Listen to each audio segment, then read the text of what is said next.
All right, so I kind of had a plan. I always kind of say there's always a couple things that are on my mind as far as what we're going to preach or, what we're going to kind of go over. And it got to that point in my week where I was going to have to make a command decision on what direction to go in. And I thought I had a direction to go in and what we were going to do. And then something interesting happened. And that kind of just says how my week was. It was just a very interesting week. And the way the week went, or kind of the way the week started, was I found myself having an argument in my house. And there was two other people involved. I won't say who the two other people are. And we were having an argument about the book of Job. And it just really got me thinking of what are we supposed to take from the book of Job? Who are we supposed to pay attention to? Are we supposed to focus all of our time on Job and the suffering that he did? Are we supposed to focus on, his three friends and how they reacted to everything? Are we supposed to take from it that, sometimes bad things happen to good people? What are we supposed to take from this book? And so the more I thought about it, the more I kind of kept reading over Job, the more I was like, oh, I thought we were done with Job, but maybe we're not done with Job, because there's still a lot to figure out. And so as I was thinking about what way to approach this, I kind of thought we better start at the beginning. And so it says here in Job chapter 1, it says the prologue, and so it's going to kind of explain what's going on here. And it says, there once was a man named Job who lived in the land of Uz. He was blameless, a man of complete integrity. He feared God and stayed away from evil. He had 7 sons and 3 daughters. He owned 7,000 sheep, 3,000 camels, 500 teams of oxen, and 500 female donkeys. He also had many servants. He was, in fact, the richest person in that entire area. So now we know what we're dealing with. We're dealing with the rich person here, and he just seems like a wonderful man. He just seems like somebody that, we would all want to be when we grow up. And so that's what we're kind of dealing with here. And if we move on, it talks about his family here in verse 4, and it says, Job's sons would take turns preparing feasts in their homes, and they would also invite their 3 sisters to celebrate with them. When these celebrations ended, sometimes after several days, Job would purify his children. He would get up early in the morning and offer a burnt offering for each of them. For Job said to himself, perhaps my children have sinned and have cursed God in their hearts. This was Job's regular practice. And I think to myself, so here's a man who had great wealth, and his kids, they were obviously kind of wealthy too because they had his money. And say they would go off and they would have these big, huge dinners that would last for days. And during these dinners, they were good enough people that they would invite their sisters along. But it doesn't say anything about how Job was invited. So here's a group of 7 kids, and they were all getting together, but, they weren't inviting their parents along. And so Job wasn't pushy or anything, and so what he would do is he didn't know what was happening during these dinners. And so what he would do is he would say, I have no idea what happened, but just in case something happened that wasn't good, I'm going to pray for my kids and I'm going to make a sacrifice, just in case something happened during these days that wasn't good. So I think that's something that as parents, when our kids are away from us, when our kids are away from us, we're always kind of wondering in the back of our minds, like, what's going on here? Are my kids getting in trouble? I think they're good kids, but I'm a little worried here. And that's what Job did. He thought about his kids, and so when they were all done, he would pray for them. And so it says here, one day, the members of the heavenly court came to present themselves before the Lord. And the accuser, Satan, came with them. So here I see a situation where, here's God, and he's talking with a bunch of people, and then along comes Satan. And so it says, where have you come from, the Lord asked Satan. Satan answered the Lord, I have been patrolling the earth, watching everything that's going on. So here's Satan, and he's been kind of walking around earth and figuring out and kind of observing everything. And so God decides to just kind of go with him here for a second. And he says, then the Lord asked Satan, have you noticed my servant Job?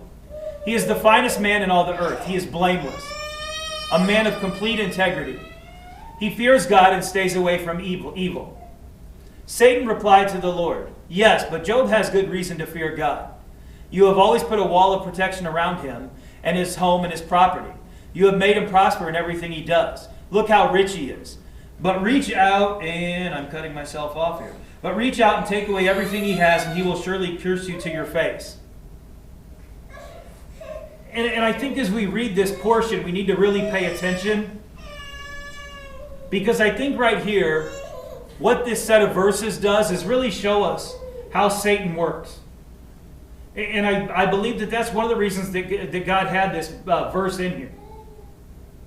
What this verse says is here's Satan, and he's talking about Job, and the Lord's trying to point out what a wonderful man Job is. And Satan comes back and says, well, of course he's a good man. You've given him everything. And as I was reading this, I was thinking to myself, this is exactly why sometimes when we read in the Bible and we hear about something Satan has done or Satan speaking, and we kind of think, oh, I'm not going to listen to Satan. But here these verses are so important because here it is all these years later. And Satan is still using the same tools on us. Every single time that, we have something good or we do something, Satan is always there to kind of point out why it's not as good as we think. So, Satan tries to convince us that, the only reason that we're happy is because we have all these things. Or maybe that we're unhappy because we don't have something. And so Satan might tell us, you know what? If you had a bigger house, then you'd be happy. And you know what? Maybe God doesn't really love you because look at how small your house is. Or look at how much money you don't have. And then those are the tools that God uses, or that Satan uses. Sorry, that's a big mess up there. So that's what Satan does, is he tries to point out, you know what, maybe we're not loved like we think we're loved. If God loved us, wouldn't he give us everything? Or maybe he would use that, when you're talking to your friend or your kids or somebody like that. He says those things. He tries to convince you that, you know what, if your kids really loved you, they would probably be doing this and this for you.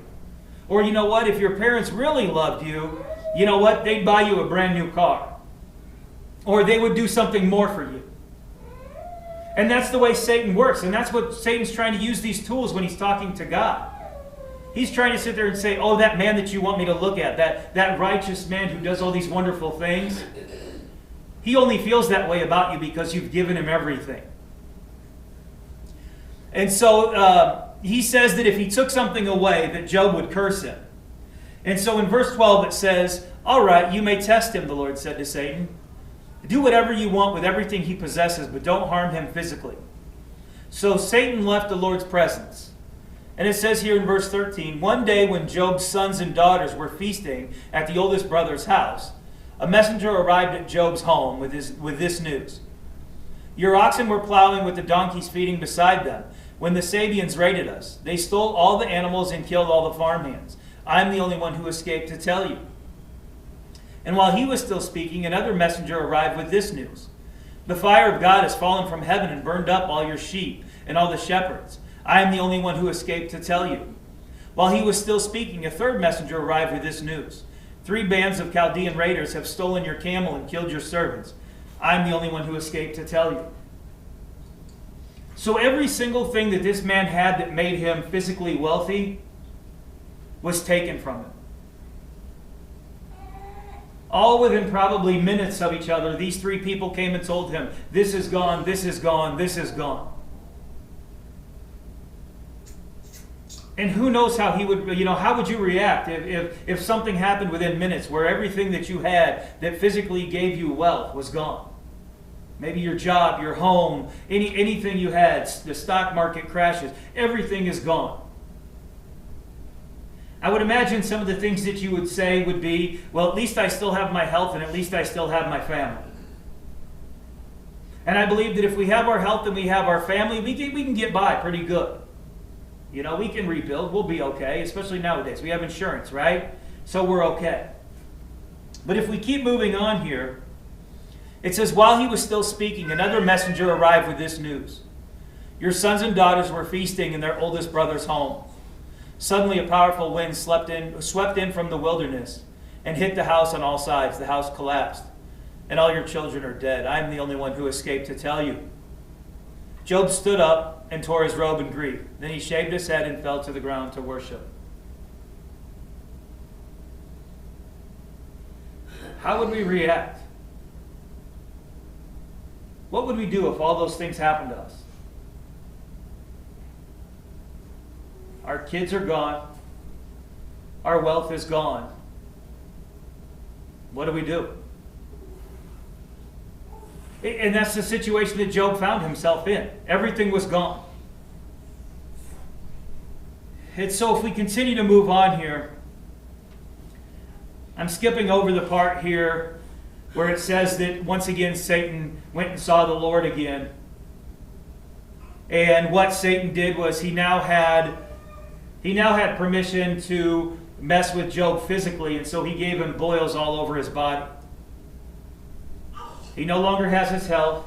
He no longer has his family. He no longer has his wealth. And so it looks here in chapter 2, verse 11 through 13, it looks like we got some positive news here. And it says, when 3 of Job's friends heard of the tragedy he had suffered, they got together and traveled from their homes to comfort and console him. Their names were Eliphaz the Temanite, Bildad the Shuhite, and Zophar the Naamathite. When they saw Job from a distance, they scarcely recognized him. Wailing loudly, they tore their robes and threw dust on the air over their heads to show their grief. Then they sat on the ground with him for 7 days and nights. No one said a word to Job, for they saw that his suffering was too great for words. Those are some pretty good friends, it would seem, right? I don't know if I could be quiet for 7 days. And I know the kind of people that I hang out with, and I don't know that they can be quiet for 7 days. So for all 4 of these people to just sit there in silence, that just tells you how great this tragedy is. And for his friends to show up and hardly recognize him, it just shows how much that this impacted him and how just hurt he was from everything that happened. And so finally, after 7 days, it talks here about Job and how he's feeling. And it says, I think my bed will comfort me, and my sleep will ease my misery. But then you shatter me with dreams and terrify me with visions. I would rather be strangled. I would rather die than suffer like this. I hate my life and I don't want to go on living. Oh, leave me alone for my few remaining days. And as I'm reading this, I'm thinking to myself, this is exactly what depression is like. When people talk about depression and we just can't sometimes when somebody's going through a depression, we have no idea how they're feeling. We can't put ourselves in that position. And I think that's what's so amazing about these verses here is it just seems so accurate to me. Here's a man who's gone through just tragedy that most of us can't even begin to fathom. And I think that, again, as we're reading this, one of the things that God wants us to take from this is obviously probably none of us will ever go through what Job experienced. But we're going to go through tragedy in various ways. Maybe it's our health. Maybe it's our spouse's health. Maybe something happens to our children. And I think that if you read this, if you've ever been through a tragedy of any kind, man, I just want to lay in bed. I don't want to get up. And I keep thinking that if I go to sleep, and if I can just sleep long enough, I'll be okay. But what ends up happening is, guess what? I see these horrible things going on in my dreams. I see them going on, even when I'm asleep. And so he just sits there and he says, I don't want to do this anymore. If I'm awake or if I'm asleep, it's just too much pain. And I don't want to do it. And he says, I hate my life and I don't want to go on living. And then he says, just leave me alone. I don't want to be around people. And so again, I think that's so accurate. And now finally, one of his friends is going to finally talk. And again, if I was quiet for 7 days, and my friends were quiet for 7 days, if they were finally going to speak, I would hope that they would say something wonderful. I would hope that they would say something that would just motivate me to start feeling better and take step one into healing. And so here in chapter 8, it says Bildad's first response to Job. So again, we've had nothing but silence, and my friend Bildad here decides to start to speak, and he says this. It says, Then Bildad the Shuhite replied to Job, How long will you go on like this? You sound like a blustering wind. Does God twist justice? Does the Almighty twist what is right? And then here in verse 4 is something that I think every time I've read the book of Job, I think I must have skipped over somehow. Because I think to myself, I don't know that I want this friend anymore. Because here in verse 4, this is what he says. Your children must have sinned against him, so their punishment was well deserved. Can you imagine one of your friends? Your children are dead. You've had all this tragedy, and your friend says, I think I figured it out. I think I know what happened. Your children must have made a mistake, and so they got what they deserved. I can't imagine that going over very well. They say that we're supposed to have a Christ-like attitude, but I got to admit, I don't think I'd have a Christ-like attitude in that situation. It would be tough. He continues and he says, But if you pray to God and seek the favor of the Almighty, and if you are pure and live with integrity, He will surely rise up and restore your happy home. And though you started with little, you will end with much. And so again, here's the advice of the friends. The advice of the friends are saying, hey, you know what? Your children must have messed up. They must have done something. They must have sinned. They must have done something so horrible that God had to punish them. And I think as we kind of go through the first half of Job, and maybe even the first 2/3 of Job, what we see is a situation where Job's friends keep trying to help, but they're not really the best helpers. And if we keep reading on, it kind of talks about how his friends kind of point out to him, Job, you must have done something wrong. You must have messed up in some way. And Job does what so many people do in this situation. Every time his friends say something to him, he goes back and he kind of looks at the situation and he says, no, I've always been a good person. I've always helped people who are in need. I've always loved people. I've always done everything. And then, his friends kind of point out like, well, maybe you had a bad attitude about everything. You can do the right thing, but have the bad attitude, and guess what? It kind of cancels it out. And when I read that, I think to myself of like, when kids are little and you tell them to clean up their room. And you tell them for the 10th time, and finally they stomp and they pick everything up, and they make a production of picking up their room. Maybe as they throw toys in the toy box, they throw it a little hard, and they're just trying to emphasize everything that they do. And so Job's friends are trying to tell him, maybe you did the right thing, but you know what? Maybe you were stomping around like a little baby and you didn't have the right attitude. And if you don't have the right attitude, God's not going to recognize that as doing the right thing. And so again, Job kind of stops and says, let me think about that for a while. And, he thinks about it and he comes back and says, no, that's not the case at all. And so every time his friends say something, Job says, that doesn't sound right at all. That doesn't sound accurate. I didn't do that. And so if we continue here to Job 10, it says, Job frames his plea to God. And it says, I am disgusted with my life. Let me complain freely. My bitter soul must complain. I will say to God, don't simply condemn me. Tell me the charge you are bringing against me. And again, what I love about these verses right here, I believe that it's very accurate for what happens when we go through something. What these verses kind of tell us is, when we're down and out, we're kind of disgusted. And you know what we want to do? We want to complain. Don't tell me not to complain. If I've gone through, and I've had a crappy month, let me complain about my month. That would make me feel better. And so he says, just let me complain. And he says, I will say to God, don't simply condemn me. Tell me the charge you are bringing against me. Why are you doing this to me? And so Job's saying, I want to go to God and I want to say, why is this happening to me? And he continues and he says, what do you gain by oppressing me? Why do you reject me, the work of your own hands, while smiling on the schemes of the wicked? Are your eyes like those of a human?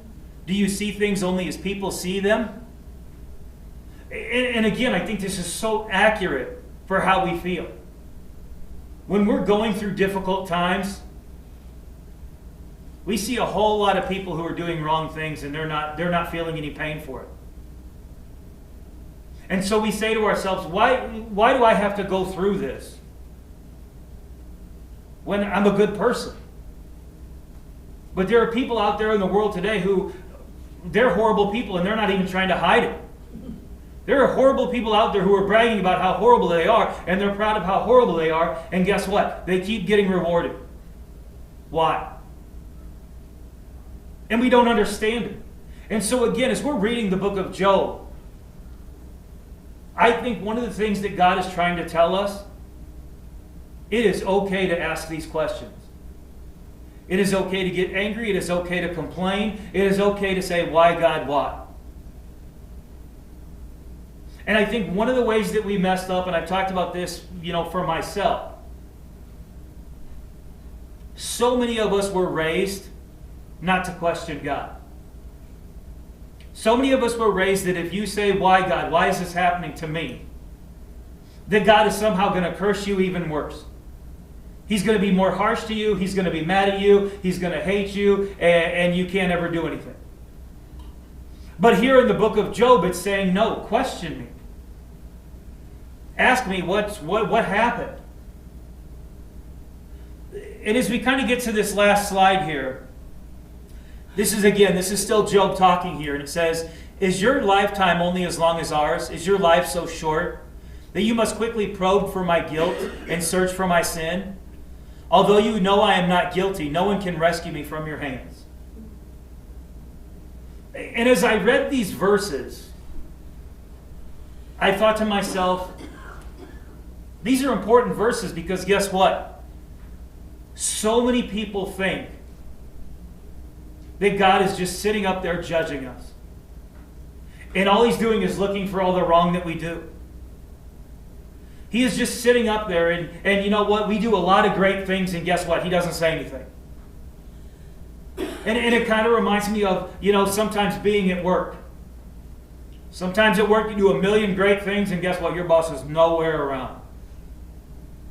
I don't know where he is. I don't know if he's on his 20th coffee break or what's going on. He is nowhere around. But you know what? I do 20 great things. I mess up once and guess who's finally back from break? Right there looking at me. That's how it feels.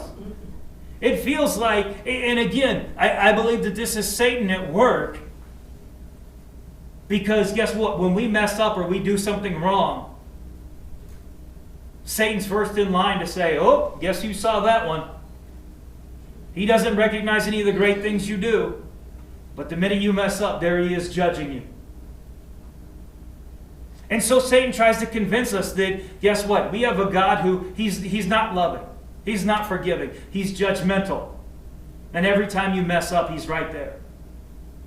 And we have people, whether they be people we work with, people in our family, people in the community, they think that that's the God that's right there.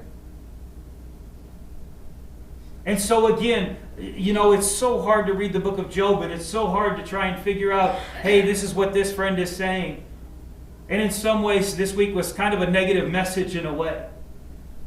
But I encourage everyone to come back next week where it gets a whole lot more positive. But what I really wanted to point out this week is just how much these verses are accurate. That in the book of Job, as we're going through tragedy and we're going through things, we feel these things. And guess what? Sometimes we have friends or family members and they give us horrible advice. Sometimes they tell us the wrong thing. Sometimes they steer us away from what God is trying to tell us. And so it's that much more important to make sure that you're hanging around with people and you're putting people in your life who are also reading the Bible. They're also praying. They're also looking for the positive. Next week, when we kind of go over the rest of the book of Job, what we're going to kind of go over is God's response and how God holds everybody accountable in these situations, but then also what God does in the end. And so I encourage everyone as they go throughout their week, one, pay attention to who you're listening to. And if something horrible happens to you this week, it's okay to talk to God about it. It's okay to ask Him what's going on here. And I also encourage everyone as they, if anybody comes to you and they're going through something, please be careful about the advice you give them. Please be careful that you don't knock them down even further. Please be careful that, you're trying to build them up. You're trying to make them know that their story's not over yet. God's not finished.